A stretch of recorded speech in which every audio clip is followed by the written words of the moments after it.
नमस्कार। एक सवाल जो शायद हम सबके मन में कभी ना कभी आता है। हमारी धरती का 3/4 हिस्सा पानी से ढका हुआ है, तो फिर हम हर जगह पानी की किल्लत की बातें क्यों सुनते हैं? आज हम इसी बड़ी पहेली को समझने की कोशिश करेंगे। तो सवाल यही है, अगर हमारा प्लैनेट, हमारी पृथ्वी एक ब्लू प्लैनेट है, तो हमारे नल सूखे क्यों हैं? ये एक ऐसा विरोधाभास है, एक ऐसा पैराडॉक्स जो हमें सच में सोचने पर मजबूर कर देता है। चलिए देखते हैं कि आज हम किन किन बातों पर गौर करेंगे। सबसे पहले हम इसी ब्लू प्लैनेट पैराडॉक्स को समझेंगे। फिर पानी की कमी के असली गुनहगार कौन हैं, इसका पता लगाएंगे। हम देखेंगे कि कैसे आधुनिक भारत के मंदिर कहे जाने वाले बांध अपनी चमक खो बैठे। और फिर हम अपने पुरखों के ज्ञान के खजाने से एक पुराना लेकिन कारगर समाधान खोजेंगे। और आखिर में हम ये समझेंगे कि क्यों हर एक बूंद कीमती है। तो चलिए सीधे मुद्दे पर आते हैं। द ब्लू प्लैनेट पैराडॉक्स मतलब पानी एक ऐसा रिसोर्स है जो खुद ब खुद रिन्यू होता रहता है, फिर भी वो आज एक बड़े संकट में है। ये कैसे हो सकता है? देखिए, विज्ञान हमें यही सिखाता है ना, कि वाटर साइकिल यानी हाइड्रोलॉजिकल साइकिल के जरिए पृथ्वी का पानी लगातार साफ होता है, नया होता रहता है। तो थ्योरी के हिसाब से तो पानी कभी खत्म ही नहीं होना चाहिए। ये एक रिन्यूएबल रिसोर्स है। लेकिन असलियत कुछ और ही कहानी कहती है। एक अनुमान है कि 2025 तक पूरी दुनिया में करीब करीब 2 अरब लोग पानी की भयानक कमी का सामना कर रहे होंगे। अगर पानी रिन्यूएबल है, तो फिर ये डरावना आंकड़ा कहां से आया? और बस यहीं पर हमें पानी की कमी के असली कारणों को समझना होगा। यह मामला सिर्फ बारिश के कम होने से कहीं ज्यादा पेचीदा है। तो वाटर स्कार्सिटी यानी जल संकट का असली मतलब क्या है? देखिए, यह सिर्फ प्रकृति की देन नहीं है। असल में यह समस्या पैदा होती है पानी के ओवर एक्सप्लॉयटेशन से, मतलब जरूरत से ज्यादा इस्तेमाल से, बेहिसाब बर्बादी से, और समाज के अलग अलग ग्रुप्स के बीच पानी के अनइक्वल एक्सेस यानी असमान बंटवारे से। तो फिर इस समस्या की जड़ में क्या क्या है?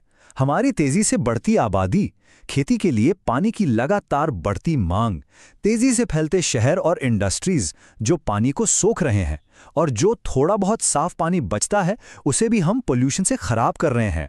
तो ये कोई एक वजह नहीं है, ये एक पूरी चेन है। अच्छा, तो इस बड़े संकट से निपटने के लिए क्या किया गया?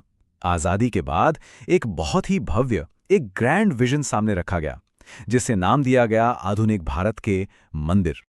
जवाहरलाल नेहरू ने बहुत गर्व के साथ ये ऐलान किया था कि बांध आधुनिक भारत के मंदिर हैं।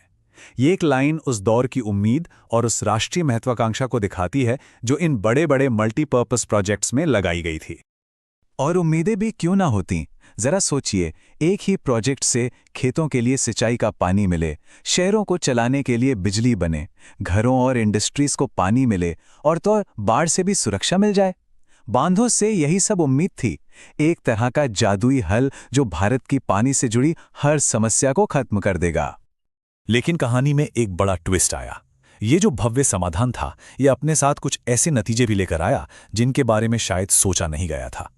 इन मंदिरों की नींव में दरारें नजर आने लगी। यहां सपना और हकीकत का फर्क एकदम साफ दिखता है।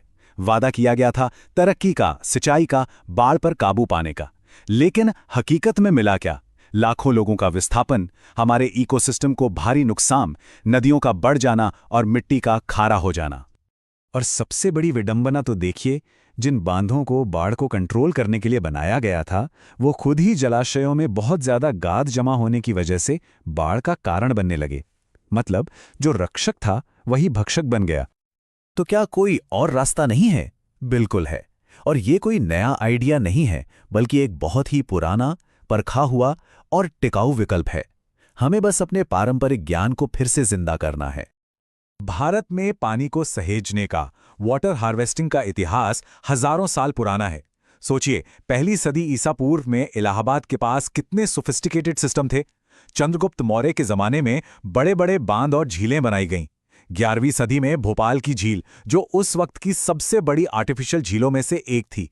हमारे पुरखों को पानी की कीमत और उसे मैनेज करने की कला बखूबी आती थी। और इसी पारंपरिक ज्ञान का एक सबसे सरल और बेहतरीन उदाहरण है रूफटॉप रेन वाटर हार्वेस्टिंग। तरीका एकदम सीधा है। ढलान वाली छतों पर बारिश का पानी जमा करो, उसे एक पाइप के जरिए नीचे लाओ और फिर उसे एक अंडरग्राउंड टैंक, जिसे टांका भी कहते हैं, उसमें स्टोर कर लो। सिंपल। तो क्या ये तरीका आज भी काम करता है? बिल्कुल करता है। कर्नाटक के गेंदाथुर गांव को ही देख लीजिए। वहां करीब करीब हर घर हर साल औसतन 50,000 लीटर बारिश का पानी इकट्ठा करता है। ये छोटा सा आंकड़ा इस सीधी सादी तकनीक की जबरदस्त ताकत को दिखाता है। अब एक और मजेदार विरोधाभास देखते हैं। शिलोंग के पास की जगहें जैसे चिरापुंजी और मौसिनराम, यहां दुनिया में सबसे ज्यादा बारिश होती है। लेकिन खुद शिलोंग शहर में पानी की बहुत ज़्यादा किल्लत है। ये इस बात का सबसे सटीक उदाहरण है कि अगर मैनेजमेंट सही ना हो तो रिसोर्स की भरमार भी किसी काम की नहीं। और शायद इसीलिए आज भी शिलोंग के लगभग हर घर में आपको rooftop rain water harvesting system ज़रूर मिलेगा। तो अब हम आते हैं अपने आखिरी हिस्से पर, हर बूंद कीमती है। हमें एक बैलेंस्ड वाटर फ्यूचर कैसे बनाना है? ये टेबल दोनों तरीकों की एक बहुत ही साफ तस्वीर पेश करती है। एक तरफ हैं बड़े बड़े बांध जो सेंट्रलाइज्ड हैं, विशाल हैं और हमारे पर्यावरण पर बहुत गहरा असर डालते हैं, और दूसरी तरफ है रेन वाटर हार्वेस्टिंग जो डिसेंट्रलाइज्ड है, लोकल लेवल पर काम करती है और जिसे समुदाय खुद मैनेज करता है। तो असली सबक क्या है? सबक ये है कि आगे का रास्ता किसी एक जादुई छड़ी में नहीं है, कोई एक सिल्वर बुलेट नहीं है, बल्कि हमें एक मिला जुला, एक इंटीग्रेटेड अप्रोच अपनाना होगा जो पुरानी और नई दोनों तरह की टेक्नोलॉजी को साथ लेके चले। और अंत में ये एक सवाल हम सब के लिए है। जब कोई रिसोर्स रिन्यूएबल तो हो लेकिन हो फाइनाइट यानी सीमित, तो असली चुनौती उस रिसोर्स को मैनेज करने की है या फिर खुद को मैनेज करने की?